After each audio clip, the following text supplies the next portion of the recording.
Kia ora everybody, and welcome to Future Whenua Yarns. We're here with a special guest, Julian Noel, the first of these yarns that we've been able to have with a guest in the person, so it's a true honour to have you here on the property and to be having this conversation with you. So welcome, Julian. Yeah, Thanks very much, Seb. Thanks, Rob. Yep. Great to be here. It's a pleasure to have you down here, and probably for the sake of the audience, we know why you're here. Yeah. But we should probably explain what you're doing down in this part of the country. So what brought you down here?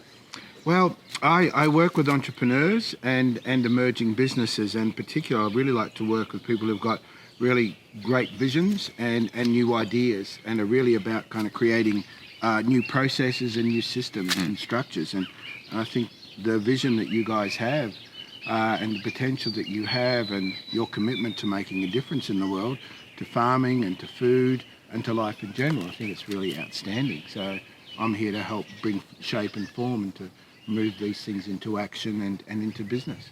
Oh, thank you for the kind words. We're trying. Yeah, we're heading in that direction.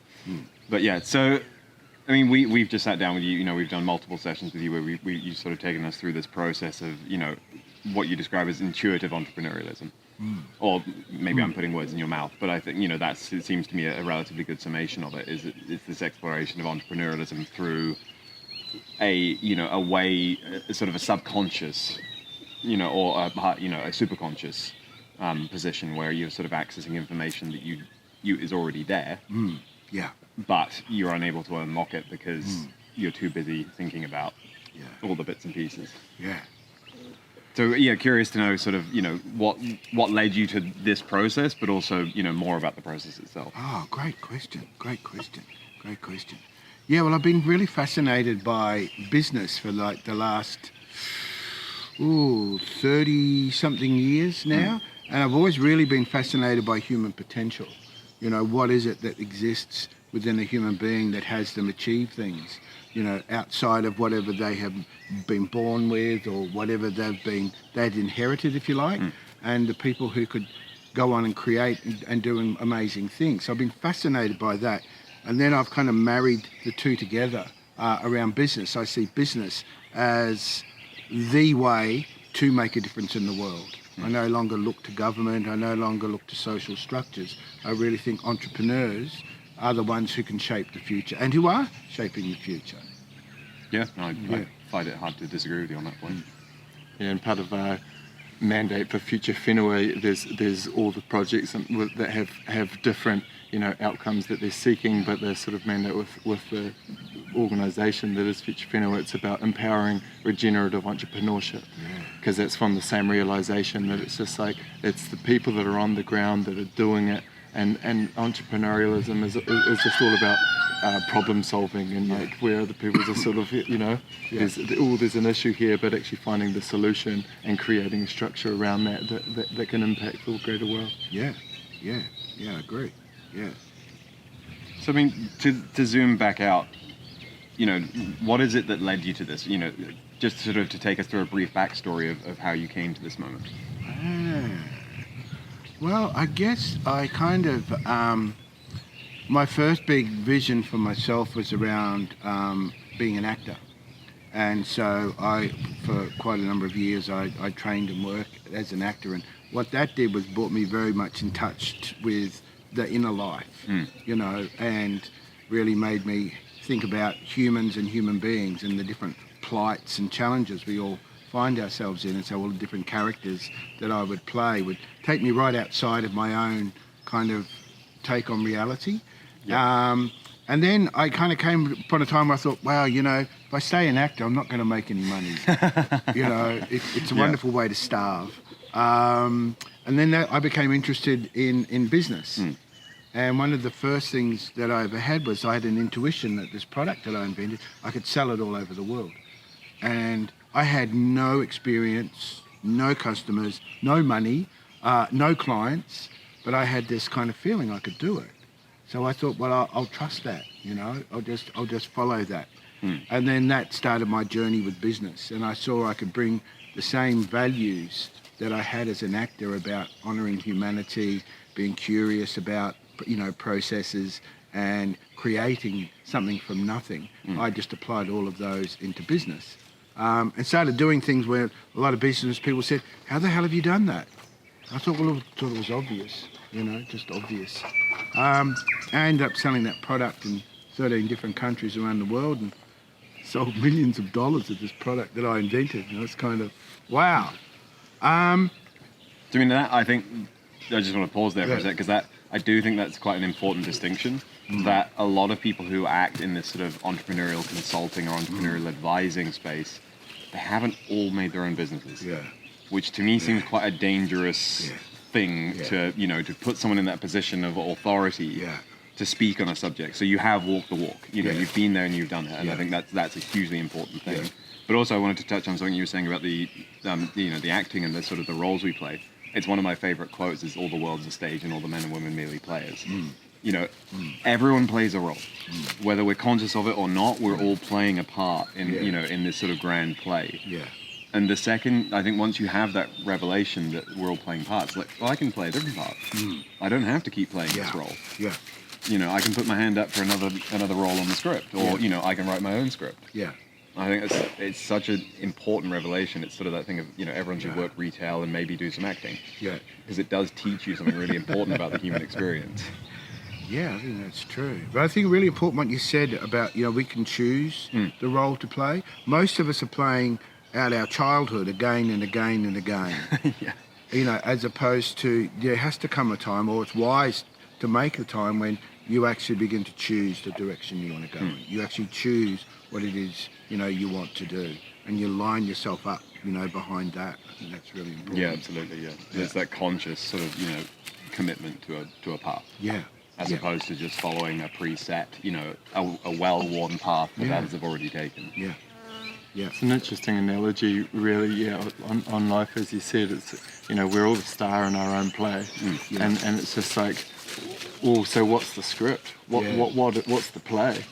Yeah. And if you're not asking those sort of questions, taking that deeper approach, it's just like, well, then you're just a side member in someone else's play at that point.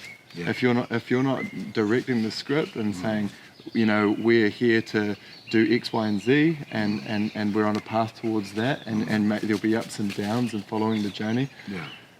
Then you're going to end up just getting cast into someone else's script. Yep.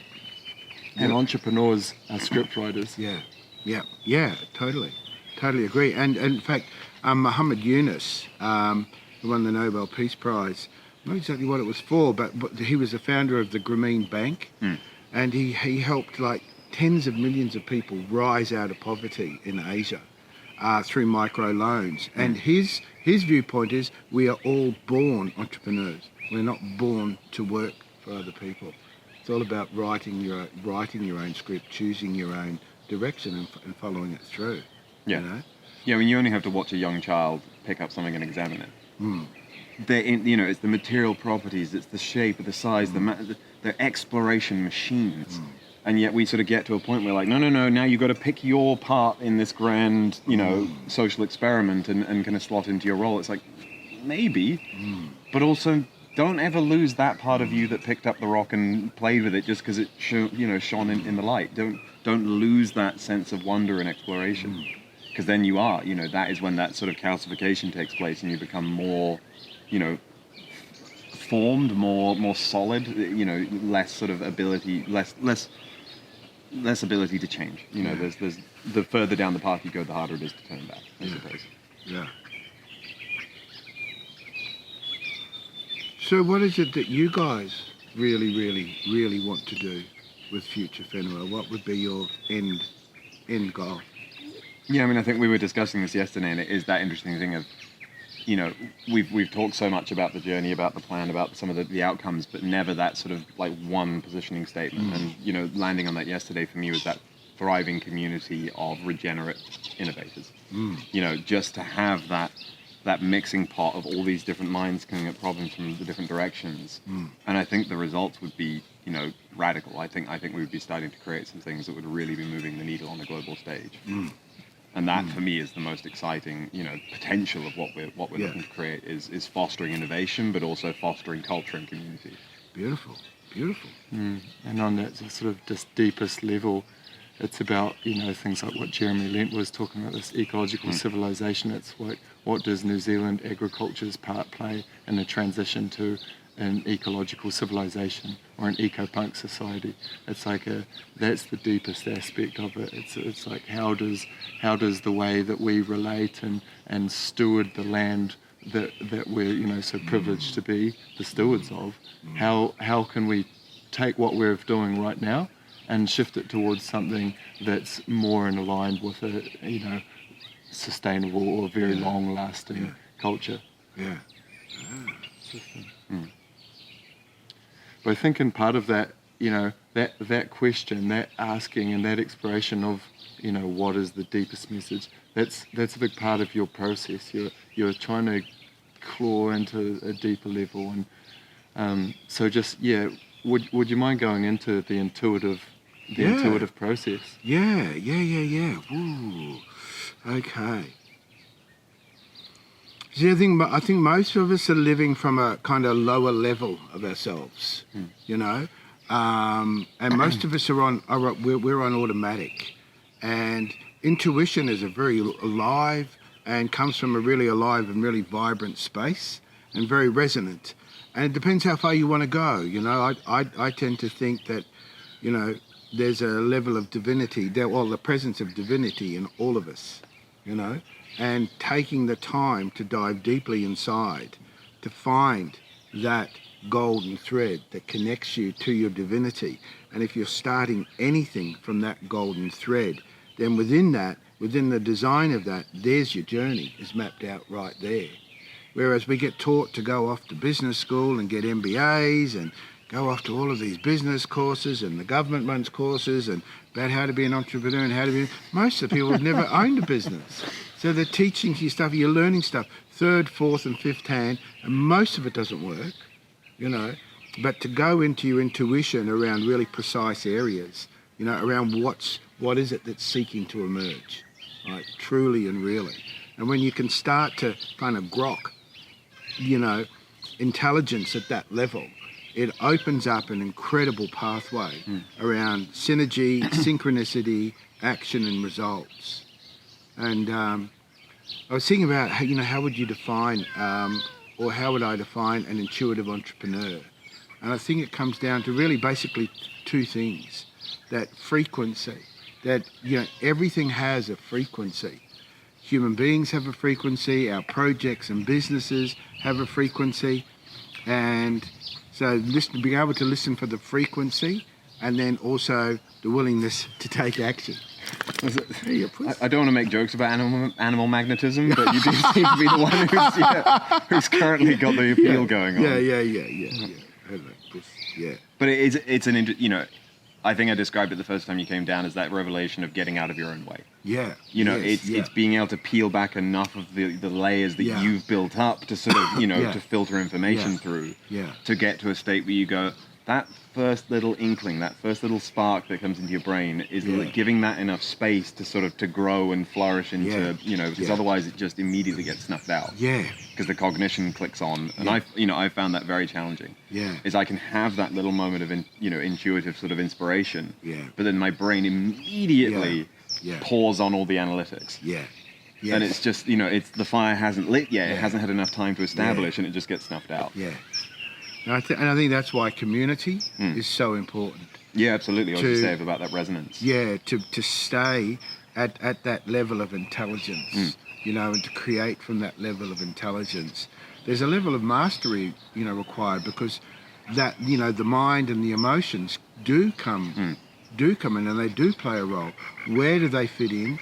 Where do we put our attention? How do we work with those obstacles, both inner and outer? To make sure that pure vision is really brought to life. Yeah, absolutely. And that's why you pay me the big bucks, Come in and have these conversations, and kind of there are processes to follow, and structures, So yeah. Yeah, absolutely. And do you want to dive into, processes and structures, and you have to give away your formula or any? Or Which of the ones that I guess that we've been exploring have been the ones that have kind of intrigued or interested you the most? Well, I'm trying to think of something that's more applicable to folks at home who can sort of take themselves through it. I really do enjoy that idea of the vision, the current state, and the bridge. Great, I think those sort of three stages, especially, the order of those is critical. Yes, yeah. Because you don't want to taint the vision by immediately exploring the current state. But that one I think would be great to sort of go over and what it's there to do. Yeah. Yeah, so there's a process that was really, I think it's rooted in the work of Robert Fritz, who wrote The Path of Least Resistance. And he created this model, and it's a manifestation model. Like he studied nature and how nature brought things into being. And what he came up with is there's a vision, and then there's a current reality, and then there's a bridge. And the importance is to separate them, to see really what is, then that's why I asked the question, what's seeking to emerge, because that gives you your vision. Because vision lives in every human being, but we're acculturated away from our own deep truth. We're acculturated away from our own deeper intelligence. We're told what to learn and how to learn, and so this whole other, kind of framework of perception plays out. And it's disconnected from the deeper intelligence within us. So getting really clear on what your vision is. And I guess for me, the heart and intuition are also interchangeable. So deep in your heart, what is it that you're truly being called to do? What do you really want to do? Or if you have, if you have a business or a project, ask in your heart, what is this really meant to be? And then you'll get what your vision is. And then you ask, well, what's the current reality? Because it's a little bit like a map. Like, say, here we are in Riversdale, and say we want to go to Queenstown. Well, we just pull out the map and go, oh, there's Queenstown, there's Riversdale, and then but if we didn't know where we were, but we know we wanted to get to Queenstown, but we had no idea where our journey was starting, how the heck are we going to get there? So it's really important to go, yep, Queenstown is where I want to go. And here is where we are right now. And then you can find your way there. And that's the bridge. That's the final piece. It's interesting because in that discussion with Jeremy around sort of ecology, it is all about the relationships between the points, and I think there's a sort of commonality to what you're saying there, that it's, point A and point B are very important. Yeah. But it's the relationship between these 2 points that is everything. That's so key. Because another big thing that Fritz often talks about is creative tension. Sure. That as soon as you've separated vision from current reality, there's a tension there. And it's natural. And nature always seeks to resolve tension. And then the bridge is what collapses that tension. The easiest, the quickest, the most effortless, and, according to the best result. Yeah, absolutely. The downside is that is when people's personality and past kicks in. That when we're under pressure, we go to our default. We go to our emotional response, or we go to a psychological response, and we try and collapse the pressure that way. But it normally means hard work or effort or upset or, stuff just doesn't happen. Yeah. So there's a real art to working intuitively with that really simple model. But it's a really powerful model. No, absolutely. It's that thing. I mean, even for myself, and I have a very sort of chaotic mind, if you want to call it that way. It does give me that momentary clarity. Even if it is only momentary, it's enough to go, okay, there's something there that needs further exploration, and then, okay, sure, I have to slip back into a more cognitive mindset, but it's impossible to forget that little inception moment and, and let it go. Yeah. And I think the other part of the equation too is being an entrepreneur, and needing to understand there are systems and there are structures to follow, but I think the simplest way of saying it is the way to get to where you want to go is direct approach and direct action. It's just, you just do what's right in front of you. That's it. Uncomplicated, unplanned. You don't need lengthy business plans, and it's like, what's obvious? You know where the end result is. Your intuition will tell you, ring Bob, email Sue. It'd be something ridiculously simple and easy. And that's where most people trip up when they ask, oh, how do I get there? Yeah. Yeah, absolutely. The reason, and that's why I'd say is that why over 90% of businesses don't get there, because they ask the wrong question. They'll have a great team, they'll have a great vision, they'll have the resources, but they ask dumb questions. Well, I think there's also the sort of analysis paralysis. Yes. Yeah. I think last time you were down, I said that the saying that I heard years ago that making a bad decision is far better than making no decision at all. Yeah. Yes. It's the sort of the ability to actually start gaining momentum. Yeah. Even if it's not in the best direction, you can re-harness that energy, where it needs to go. But just moving, any kind of movement is better than being static. Yeah. And I think intuitive movement is the best of all. Yeah, I think I'm a little way away from intuitive and movement at the same time. Yeah. I think just like, so a part of the process that you've guided us through is guided. It's this sort of guided visual and we provide space for a symbol to appear, and it's through that symbol and the jotting down, and then it's an exploration of that. So it's through the conversations that follow that we've actually been. So it starts off with something that's like quite ethereal, but even that part, like it works really well for me. I'm constantly doing guided meditation and stuff, but Rob's like much more rationally minded around this, of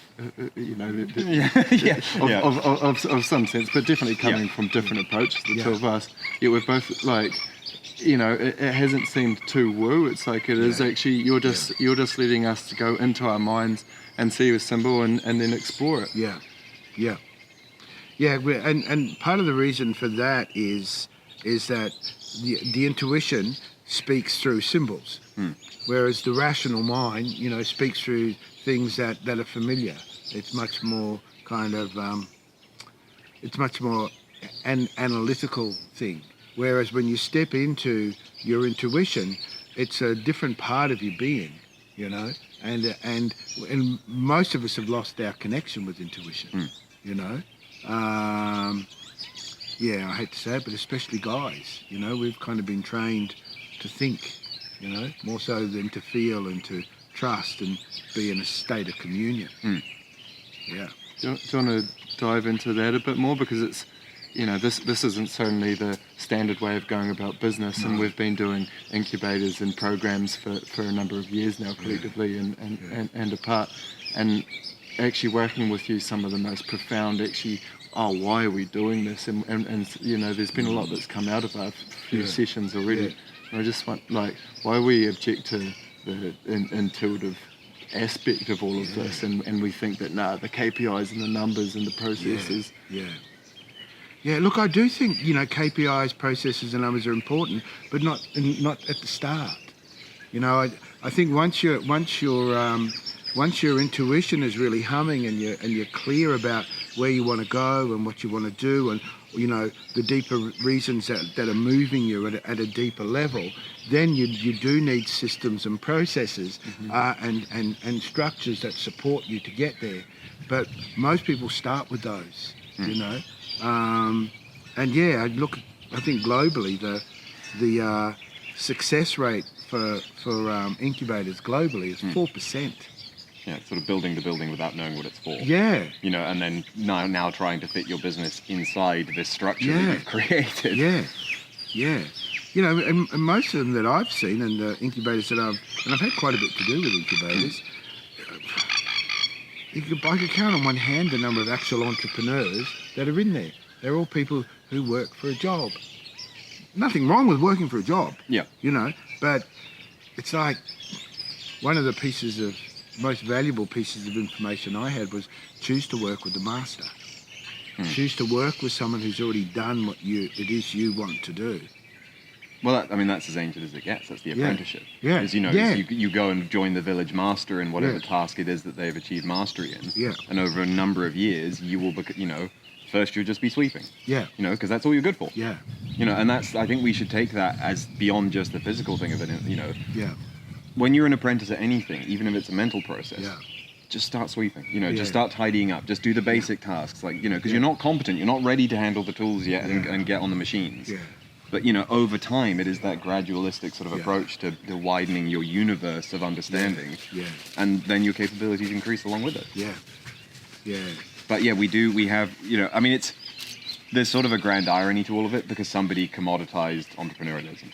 You know, somebody figured out how to make money from entrepreneurs. Yeah. Which is sort of like, I don't know whether it's the snake eating its own tail or whether it's sort of, stepping up into the next dimensional kind of thing. But I will admit that, a lot of the ones I've run into just aren't that good. Yeah, look, it's unfortunate, but it's really cool to be an entrepreneur these days. It's like, wow, I'm an entrepreneur. Oh, wow. Does that mean you're broke and you've got lots of businesses that haven't worked? It's kind of, well, yeah, it does actually. Yeah. It's like,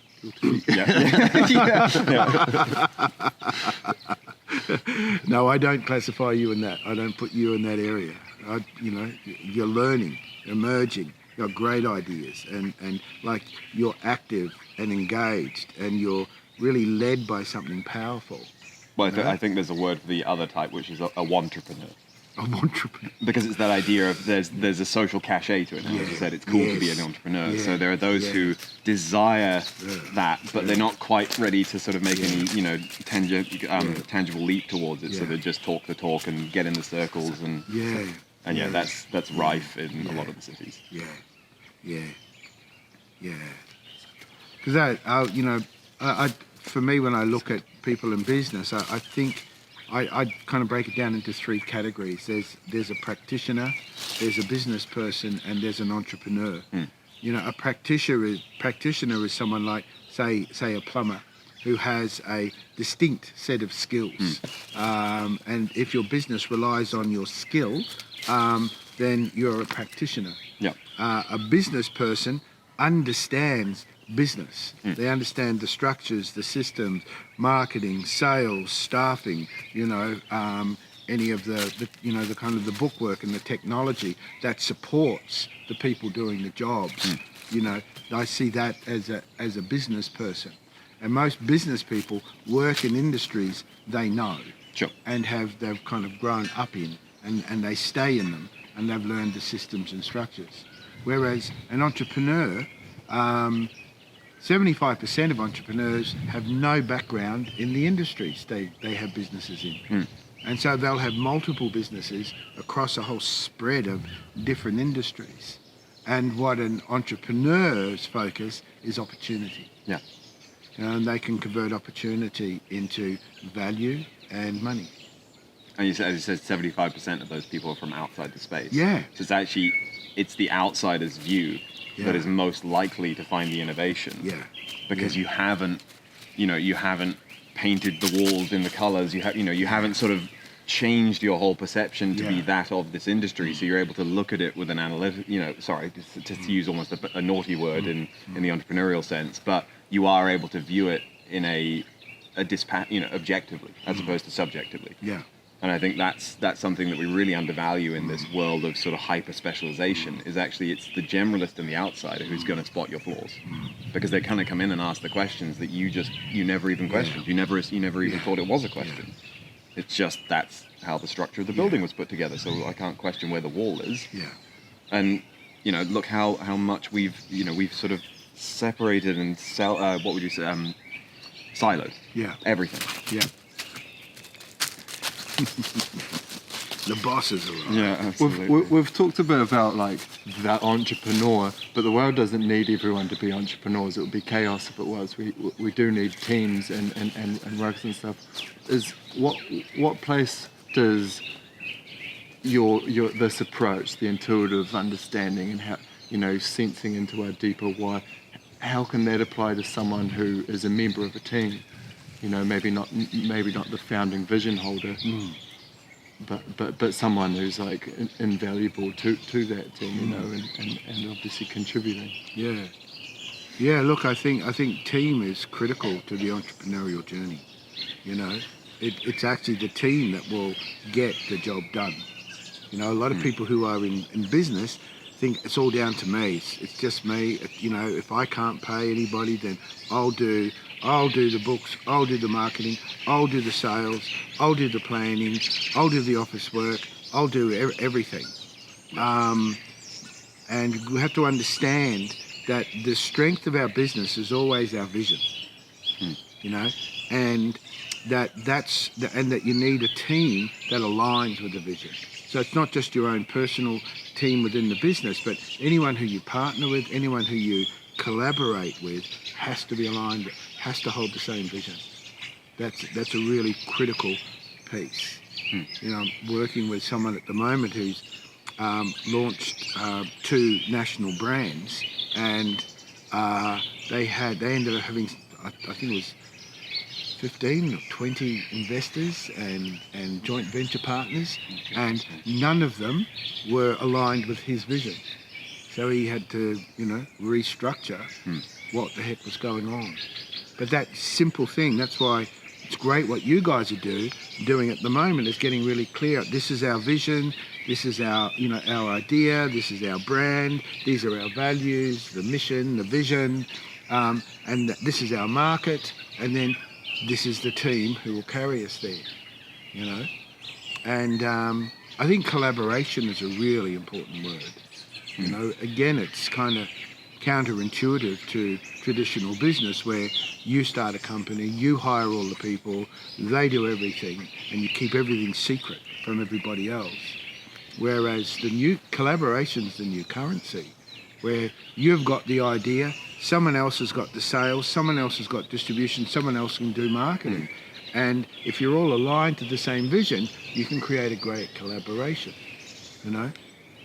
So, Yeah, absolutely. yeah, I think that's a really important new model around business. I think the scarcity mindset plays a huge part in that. Oh, yeah. You know, that it's, I want to hold on to as much of this as possible because this is my thing and I made it and I created it, and it always, you know, whereas, as you say, you know, you quite often will say, Zed, that you'd rather be 10% of something than 100% of nothing. You know, it's, you do have to find people to share the burden. There's just no way around it. I've tried being everyone. It's impossible. It's literally impossible. Yeah. You know, and that's setting aside what my personal desire was to come out of this project. And it's funny when you talk about the vision. I when you sort of say, you know, vision, current reality, and the bridge. I've never seen it as a sort of visual manifestation of a bridge. I always see it as a golden thread tying those two things together, because I see it as inherently, it's fragile. You know, it's this thing that if you forget that vision, that little twine will snap and that's it. It's, you know, it's all over. And I think so many people, they get into it and they sort of have that really strong vision, and then over time, you know, oh well, I guess if we made it simpler, we could approach these guys and this would be a better product for them. And then you start getting pulled a little bit off the path, and then it just gets worse and worse and worse. And I've had companies that I've tried to start where I've had really awkward conversations with the other people involved saying, I know this seems like an easy out for us, like a good way to get money in the door right now.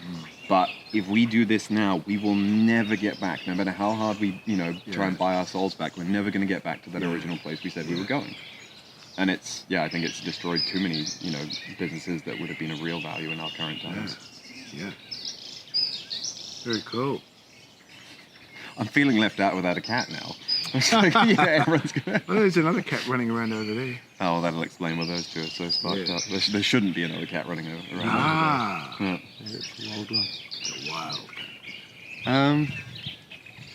Anything else on the intuitive process before we maybe move on? Like, who's inspired you to sort of get this process together in your mind, and you know, other questions that just people that are watching this, what questions should they be asking themselves? Yeah. Well, I work with you know, with entrepreneurs around 4 kind of questions, and I call them, this is where you get your momentum from. So first of all, you want to intuit, use the intuitive process. What's your highest purpose? Why are you here? Yep. And then the second thing is, what's your gift? What are you innately good at? What's your most natural gift? And then the third thing is, what did you promise to do? What's your enormous why inside you? And then the fourth thing is, what's your project? So you need all four of those. Your purpose like gives you the drive, and then your project gives you the focus and direction. Your gift enables you to get the job done, and the promise is really about your will. And when you have all four of those, that's a really unstoppable matrix. There's a couple of points that just came up for me from what you were saying around people's gift. You know, I think this is hugely important. You know, that what is your passion, what is your drive, what is the thing that motivates you. But I also think that there's a lot of people out there, and I've run into a lot of them who say, I don't know what I'm good at. You know, I don't know what my thing is. I don't, you know, and it's partly because, again, we get siloed in these more and more specific, you know, sort of holes, but also I don't think we have a sort of cultural, you know, tradition anymore around finding what it is that, you know, you have a special skill for, or you know, a knack for, or you know, a drive to do. Is there any part of your process that makes that exploring around, you know, sort of, I don't want to say discovery, because I suspect that everyone deep down probably knows, but it, you know, how do you get past all those layers to sort of make that discovery? Uncovery. I normally find you can do that within the first hour. Right. Yeah, I think it's the simplest thing in the world, actually. And I've spoken to literally thousands of people around this. Oh, I don't know what I need to do. Within an hour, they know, because we do know, but we've just been trained to not look. You know, it's what we're really here to do and what our purpose is. It's really dead simple. You know. Absolutely, yeah. But it does come down to having the tools to do it. Yeah. You know? Go mine under the screen, you're going to be there for quite a while. Yeah. It's kind of nice to have an excavator just to clear it all out of the way quickly. Yeah.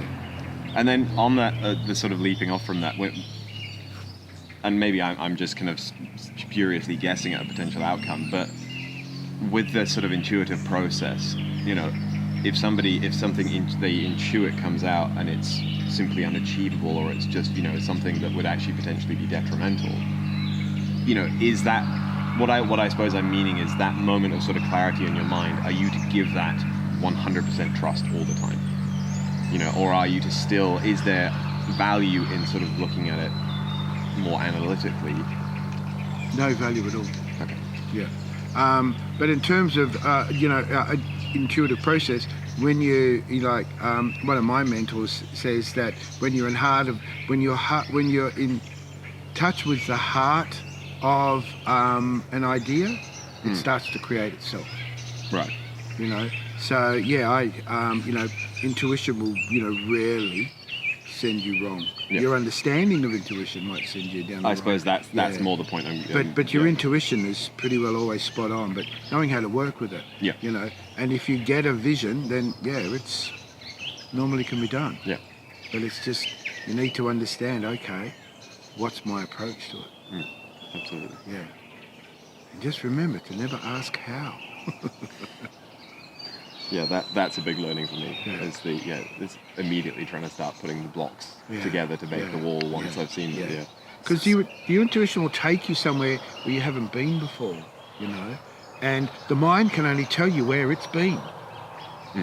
You can kind of see there's a gap there, and then that's why your vision comes kind of closer, because the mind is trying to say, oh, how will we get? Well, we can get here. Yeah. I have no idea how to get. No, it's not possible. You'll never get there. Silly idea. Go back to the drawing board. Go back to school. Be quiet. Don't let your whispering dreams take shape ever again. Let's say we go through the intuitive process. Maybe we've conjured a symbol of the highest potential, and it's a silver throne, and we sort of reflect on that, and maybe it's to do with our national identity and telling New Zealand's story, or it could be something to do with a fractal nature, and we're affecting things at a systems level and a micro level, and sort of, we've gone through that part of it. How does that translate to something that we can talk to an investor or build our team with, or go to the bank, or how does that become like an asset for the business? That's a great question. That's a really great question. So what Zeb's talking about, or kind of hinting at, is part of the process is when you go inside, you ask to receive a symbol around something. And then it's how we unpack the symbol is where the magic lies. So if we've gone into tune in around what the highest potential of your business is, and to use that symbol of, you saw, like a throne, and or I think you said throne or a crown, and you go, wow, what does that have to do with the highest potential? And it might be about restoring humanity to its regal nature. And you go, okay, well, I own a farm. What's the connection? And then you can just start kind of just feeling into that. Well, I guess a farm, what will restore people to their regal nature is really highly nutritious, really beautiful food and fruit. And then it might also be, we're going to run workshops on the land that teach people about, food, fruit, and how to regenerate and how to create and how to grow your own, so that you can stay in that state of being, fully nutritionalized, if that's such a word. So it's how you break that symbol down and how you begin. So in a way, the symbol's the least important thing. It's the translation. It's the translation. That's where the magic is. Yeah, absolutely. And it's just a matter of time, just a matter of working with it, and then it just becomes second nature. And so I guess we've translated that and we've found out what the message is, and maybe found our next most obvious step. At what part does that sort of get into the world that, the real world that we know as business people, that's like the bank wants to know about, and this sort of thing? Yeah. Well, I see that, once we've gone intuitive, we've got the lie of the land, we see the fully realised vision, we see the current reality, we see the bridge, then out of that will tumble the actions you need to take to actually make it happen. Because you've got to make it, real in the world. And then there'd be another process that we'd do where we really look at, well, what's your idea, right? And then what's your brand and culture? What's your vision and mission? And then who's your market, right? And how big is the market? And then what's the market size and how much of that market can you access and deliver? And then that'll give you the value of your business and where it's starting, and then what it can grow to and how scalable it is. And then you answer those questions, and then you organise the team. Then you can choose the team that'll help you realise whatever the vision is. So there is a time when it has to get kind of real. And once you've got to that marketing stage and the team stage, that's when you would go and talk to an investor.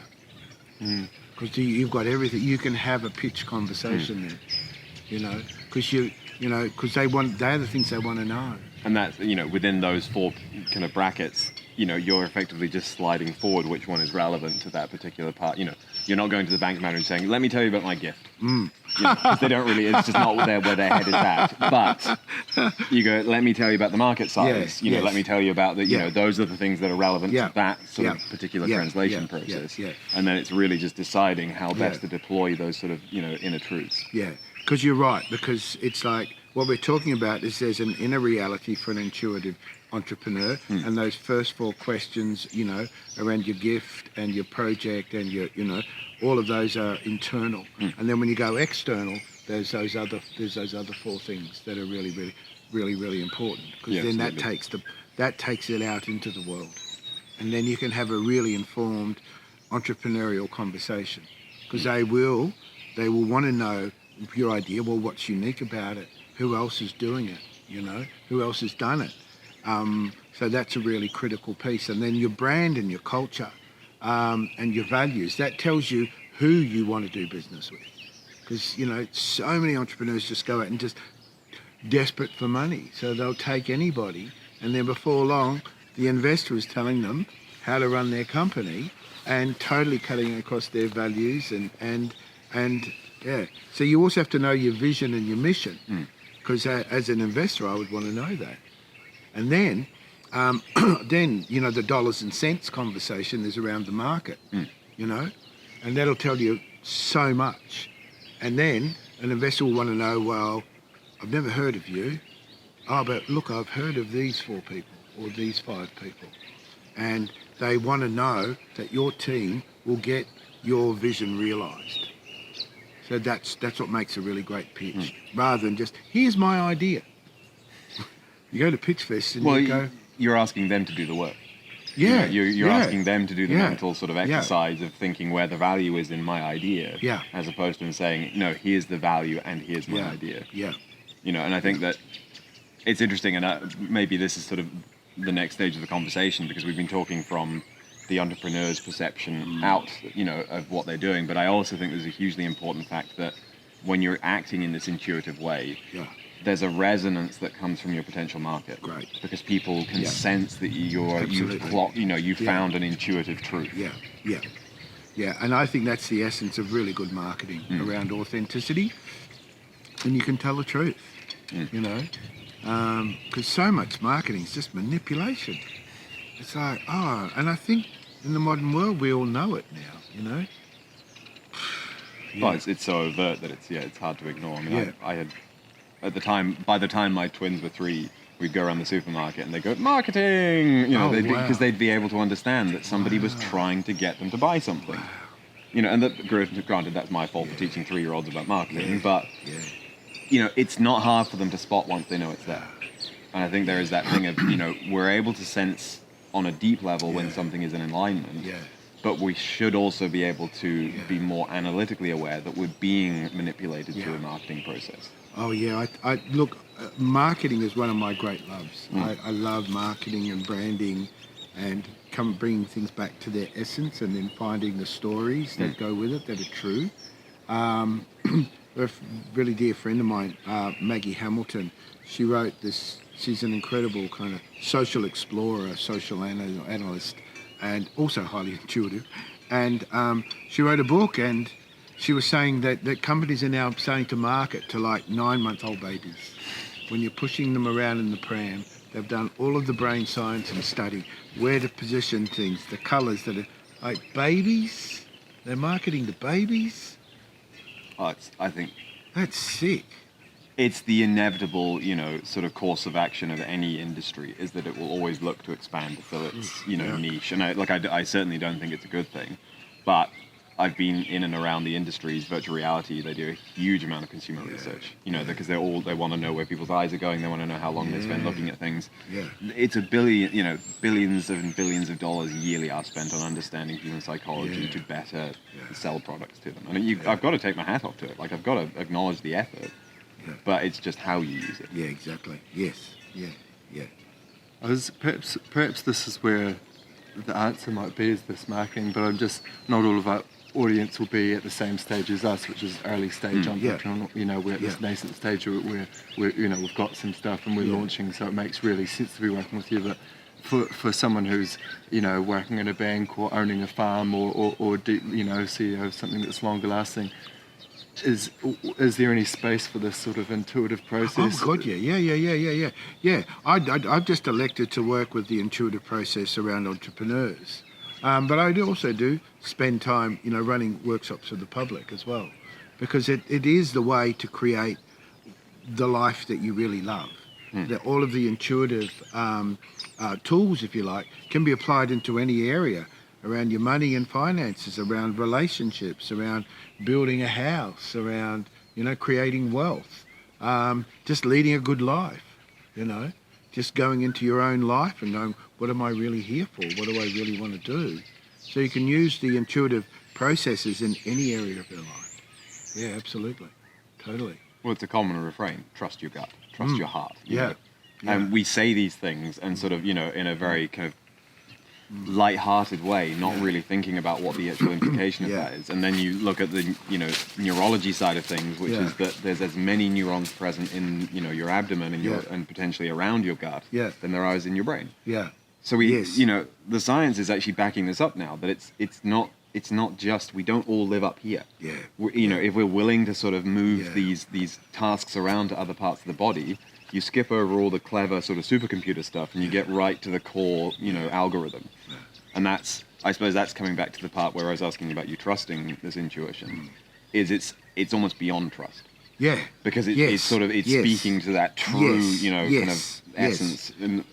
And just having, spoken about it after that, it kind of gave me that realization. Yeah, I do think trust is a furphy. because I'm going to trust something. It's like, ooh, this doesn't sound like it could be totally safe. It's like certainty. It's like act with certainty.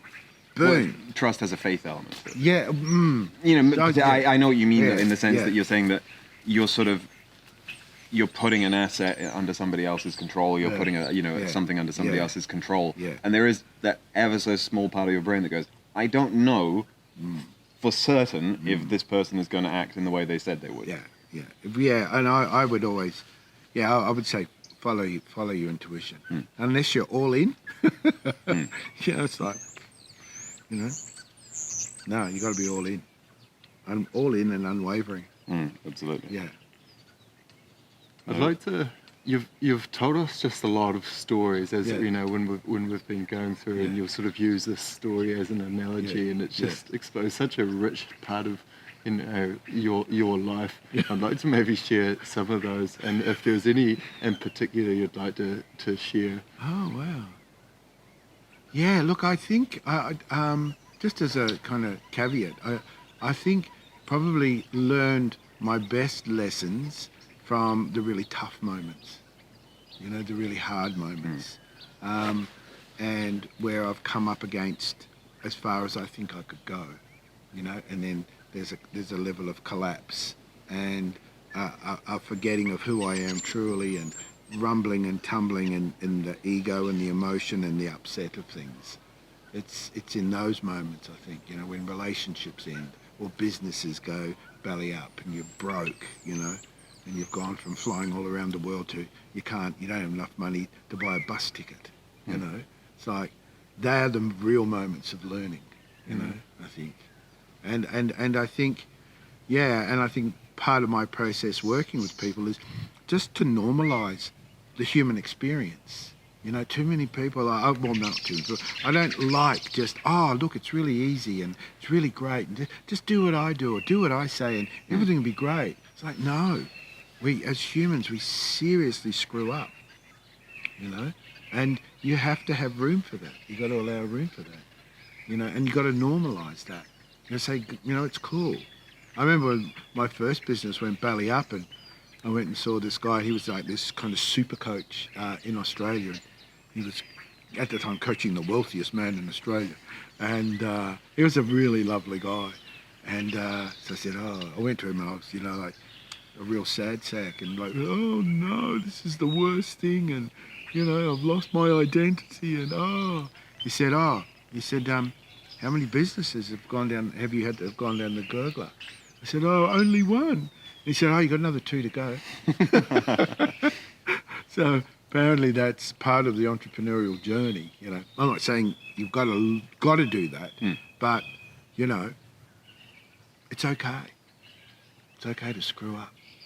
It's really okay to lose the plot. I mean, I think that's a true, core fundamental of something we should be championing.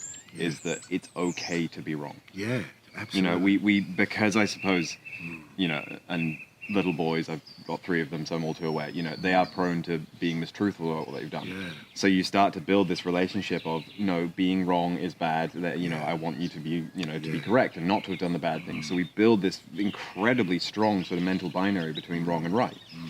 But without being wrong, scars are the only teachers that we actually pay attention to. You have to, it has to leave a bit of a mark. It has to hurt a bit for it to really sink in. And, and I think there's a value in those people who are, it's all good, everything's nice, but it's going to hurt so much worse when it inevitably does fail. If that's your mindset, that everything's great and beautiful and lovely, you should hold on to that because it's important. You don't become lost in the sort of bleakness, but reality's not all sunshine and happiness. And it's important that we go through, you have to struggle, you have to, to be forged, to be sort of made by the experience. It's so important. Were there any stories? I realised I didn't really answer your question. No, that's all good. Sorry. Any stories? Antarctica, that's right, amazing. Yeah, Antarctica. Which part of Antarctica? Just like the origins of the trip. What was? Okay. What happened down there? Yeah, look, I think a really good thing about this story is how following through on a good idea, when you get it, you get a sense that an idea is a good idea, and then how an entrepreneur works with that. And this is a story about my really very dear friend Julio de Lafitte, who is really an exceptional entrepreneur. He's a Brazilian guy. He's as funny as all get out, as charismatic a human being as you'd ever want to meet. One of the loveliest men. And I was meeting him for the first time. One of his staff had said, "Oh, you should meet Julian. You guys would get on like a house on fire." So we met for lunch one sunny day in Manly, down by the beachfront in Sydney. And within like 5 minutes, we're both tearing up. It was like soul brothers, long lost brothers coming together and kind of, declaring our love for one another after 5 minutes. And then he says to me, he says, "Oh, Julian," he says, "I have this idea and I want you to be part of it." He said, "I want to take a group of us, maybe 10 of us, to Antarctica, entrepreneurs in Antarctica." And he said, "Look, there's a boat, we can all jump on the boat, and I've done the costings and this is how much it'll cost, and we'll be down there for 2 weeks. It'll be incredible." I said, "Oh, that's a fantastic idea, Julian." He said, "But what do you really want to do?" And he paused and he said, "I want to hire the whole fucking boat. I want to have the whole boat. I want to fill it with 120 entrepreneurs. And I want us to sail down there, and I want us to do good business, and I want us to visit Antarctica and talk about global warming and making a better world through business." And it was quite a moment. So I just said, "Yes, I'm in. And so Julio and I flew all over Australia, going to all of these events and conversations and calling people together, and we got 117 people on the boat. He hired the boat. He laid down $900,000 to hire this boat. It's really beautiful. And we all flew down to Chile and this beautiful hotel, and we're having these massive meetings all about business and making a difference in the world, etc. And then we all flew down to Antarctica, jumped on the boat, and we were down there for 2 weeks sailing around. And there was something like $1 billion worth of business took place. There was an impact investment fund set up, I think in excess of 100 million. I think $500,000 was raised for someone's charity. And I think it was 26 businesses were formed down there. And friendships. I mean, I'm still friends with a lot of the people who were there. One of them is now one of my business partners.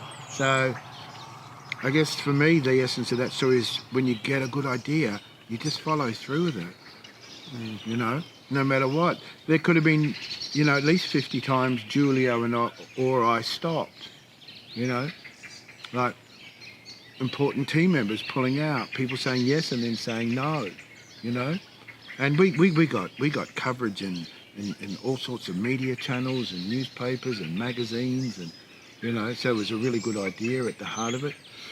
And then we went down, and this incredible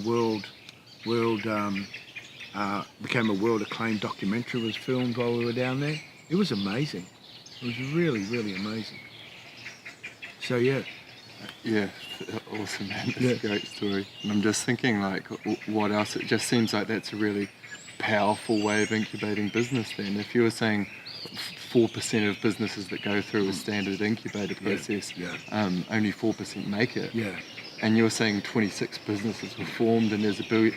I just think this immersive experience with multiple and right now we're just worrying about our own face masks first and sort of getting what we've got on the ground, but we do want to work towards a place where we're offering support to regenerative entrepreneurs.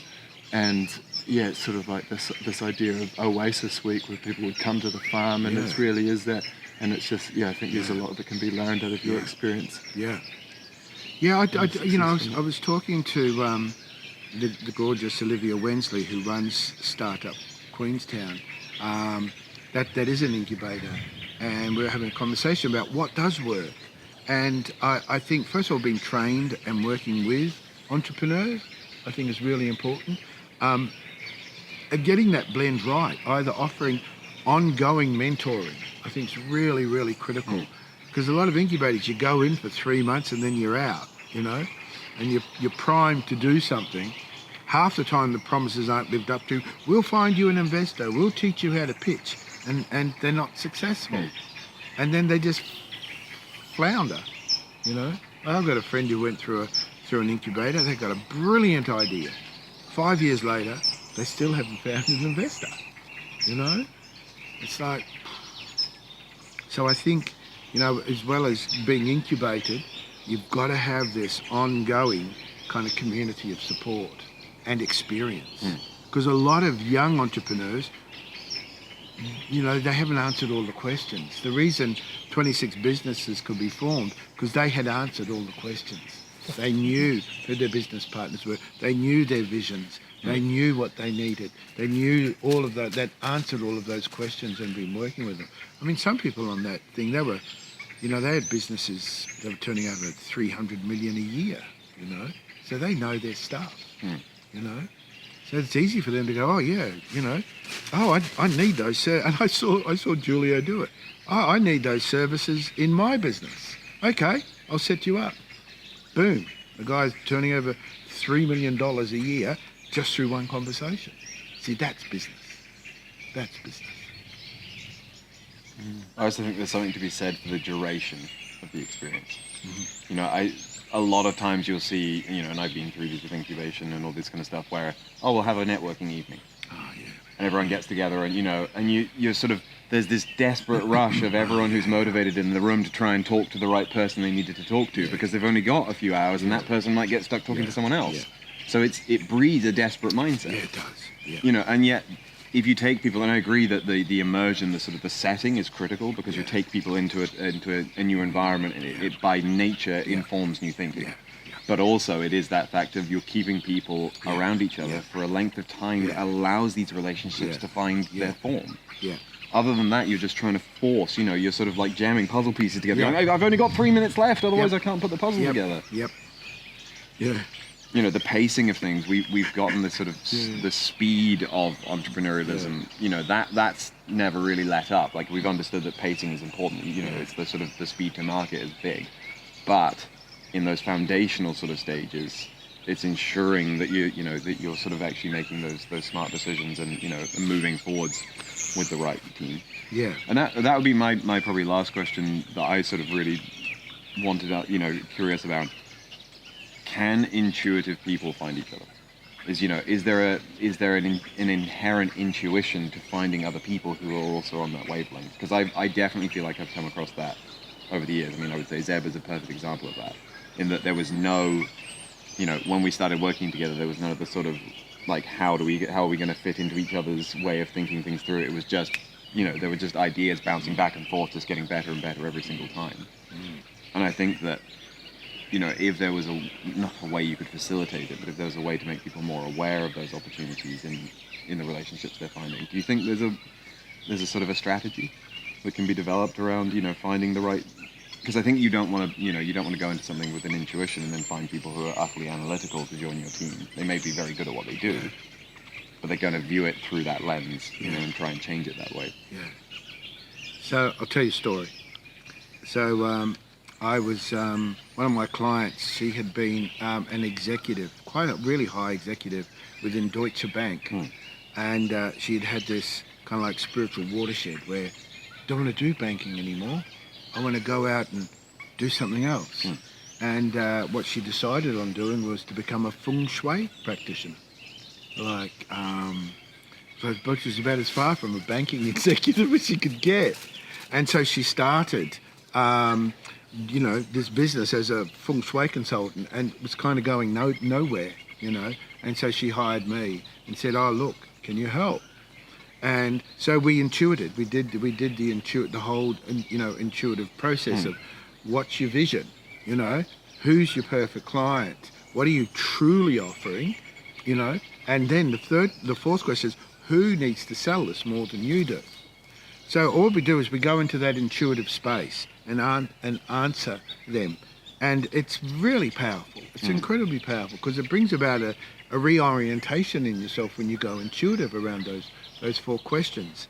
And I saw her, like, it was 2 weeks after that, and she was like beaming from ear to ear. And I said, oh, wow. Well, why are you so happy? She said, you're not going to believe this. She said, I got a phone call last week mentioned the guy's name, and he's like the number one feng shui consultant in the world. And he does major buildings. Like, he gets flown all around the world and does whole corporations around the design of the flow of energy through the businesses and how to set up desks and all of that kind of stuff. And he was in New York, and he rang her in Sydney and said, would you like to be my feng shui consultant in Australia? And it was like, and I said, oh, wow, how did that come about? What was the source of that? Because that's a really good question. When you get a result, ask yourself, wow, what was the source? What created that? What shifted that could emerge? And she said, well, when I intuited who my perfect client was, she said this whole kind of sense of expanse and the whole sense of my power and expertise as an executive leader and manager came to the fore. And that now I can be doing these large-scale projects in conjunction with the best in the world. She said, that fits. So I said, but how did he find your number? She said, I have no idea. So when you plug into the level of intuition, it's a funny word, but no, I won't use the funny word, synchronicity and what's that other word? Synchronicity and...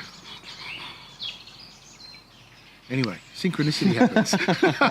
Well, next podcast we'll get to the second word. Yeah. And you have to tune in to chapter 2 to hear the other word. Yeah. But really, what begins to happen is, see, we've been trained to think we're mechanical. But when you start to go into that level of intelligence, we are all connected. And I see this again and again and again. But I tell you, they just show up. That's the truth. When you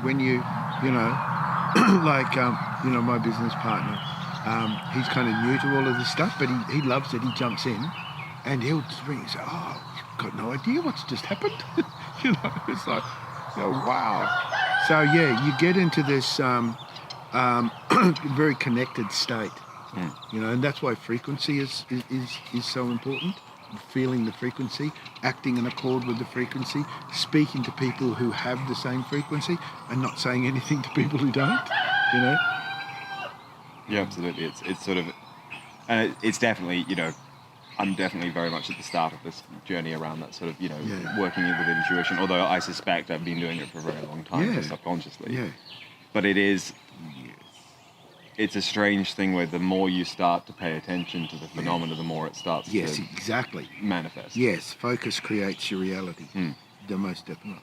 Yeah. So where you put your focus. And if you want to know where your focus is, look at your results. The results will tell you what you're focused on. Yeah, absolutely. Yes, Synchro Destiny. It's a book by Deepak Chopra, and it's about like these synchronicities show up, and if you pay attention to them and see where that flows, and then there's another one, you follow that line, you follow that line. All of a sudden, that's when synchronicity becomes Synchro Destiny. Yeah, beautiful. Oh, there you go. Thank you. Yeah, I get a cat. Yeah, just at the end of the Yeah. And that is probably a good time to wrap it up. Yeah. I've just had such an awesome hour with you, man. You're so profound and wise. It's really, I feel the resonance coming from you. Thank you. Yeah, I think wisdom is the word I would use to describe it with. There is that sense. It's not just a crude knowledge. Yeah. There's a sort of a thread of truth throughout all of this, where you've obviously spent a long time, to reach this point and to come to these kinds of conclusions, and it comes through the words. Oh, thank you. Yeah. Thank you. So as our first in-person podcast guest, I think that was an absolute spectacular way to start. Oh, thank you. Yeah. That's awesome. And there's so many gems. If you want to slow this down and press pause and write down a few of the questions that Julian asked in there and do the Inquisition yourself, highly recommend it, and just see what comes up with. You don't have to control it or nothing like this. Just write down those questions. Give yourself some true space around it, and jot down a symbol, jot down an answer, jot down some words, and just reflect on that, and see what comes up, and see how that guides you. Yeah, and my insight would be just pay attention to the masters. You know, find someone who has achieved mastery of their, you know, what it is you want to do, and pay very close attention to them. Totally. I think that's one of the things that I find to be true. Go find someone who's done what you want to do and listen to them. You know, that's brilliant. Only listen to someone who's done it. I never listen to someone who's, one day I want to, and this is how I'll do it. I go, I'll do that too then. It's like, probably not right. They've probably got a bookshelf full of business coaching books. Yeah. Cool. All right, folks. Well, it's been a pleasure. Yeah. So we're going to sign off from the garden. Yep. Don't forget, subscribe, click the like button, do all the things that you need to do because it is important. And we're trying to grow the channel, so that's much appreciated. And until next time. Ka kite.